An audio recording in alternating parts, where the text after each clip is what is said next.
Hello' everyone, নমস্কাৰ। আজি মই আপোনালোকৰ মাজলৈ লৈ আহিছোঁ কোমোৰা আৰু হাঁহৰ মাংসৰ এটা ৰেচিপি। মই ইয়াত 500 গ্ৰামছ মাংস লৈ লৈছোঁ আৰু ভালকৈ এইখিনি ধুই ৰেডি কৰি লৈছোঁ। আৰু কোমোৰা এটা এফাল লৈ লৈছোঁ। কোমোৰাখিনি মই ভালকৈ কাটি লৈছোঁ আৰু ইয়াতে মিহিকৈ পিঁয়াজটো কাটি লৈছোঁ। আদা নহৰুখিনি থেতেলিয়াই লৈছোঁ, জলকীয়া আৰু লগতে তেজপাতখিনিও ৰেডি কৰি লৈছোঁ। এতিয়া মই বাতি এটাত 1 টিস্পুন হালধি, 1 টিস্পুন নিমখ, 1 teaspoon Kashmiri red chilli powder, 1 teaspoon জিৰা জালুকৰ গুড়ি, লগত দিছোঁ 1 টিস্পুন মিট মছলা আৰু 1/2 টিস্পুন গৰম মছলা পাউডাৰ দি দিছোঁ। আৰু মই এটা পেষ্ট বনাই লৈছোঁ। ইয়াতে অকণমান মই পানী এড কৰি লৈছোঁ আৰু কোনো ধৰণৰ লাম্পছ নোহোৱাকৈ ধুনীয়াকৈ পেষ্টটো মই বনাই ল'লোঁ। এতিয়া মোৰ পেষ্টটো ৰেডি হৈ গৈছে। এতিয়া মই গেছত কেৰাহী এখন লৈ লৈছোঁ। তাতে তেলখিনি গৰম হোৱাৰ লগে লগে মিহিকৈ কটা পিঁয়াজখিনি দি লৈছোঁ। তাতে দি লৈছোঁ গৰম মছলা অকণমান আৰু তেজপাত দুখিলা, লগত দি দিছোঁ আদা নহৰু পেষ্টটো আৰু জলকীয়াখিনি।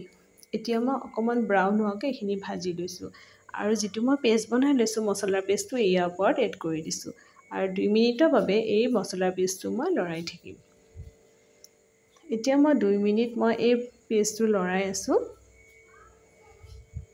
আৰু মই ৰেডি কৰি লোৱা মাংসখিনি ইয়াতে দি দিছোঁ। এতিয়া ধুনীয়াকৈ মোৰ মাংসখিনি সিজি আহিবলৈ ধৰিছে। ইয়াতে অকণমান মই গৰম পানী এড কৰি দিছোঁ আৰু ঢাকনিখন লগাই দিছোঁ আৰু ঢাকনিখন মই গুচাই দেখিছোঁ। কালাৰটো ধুনীয়া আহিছে আৰু এতিয়া মই কাটি থোৱা কোমোৰাখিনি ওপৰত এড কৰি দিছোঁ। পুনৰ ঢাকনখন লগাই দিছোঁ, অকণমান পানী দি ঢাকনখন বন্ধ কৰি দিলোঁ আৰু এয়া চাওক মোৰ ড্ৰাই তৰকাৰীখন ৰেডি হৈ গৈছে।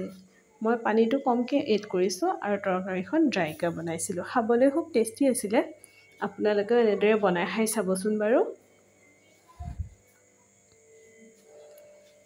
আৰু মই এতিয়া তৰকাৰীখিনি বাতি এটাত উলিয়াই লৈছোঁ আৰু ভোট জলকীয়া এটাৰে গাৰ্নিছ কৰি লৈছোঁ।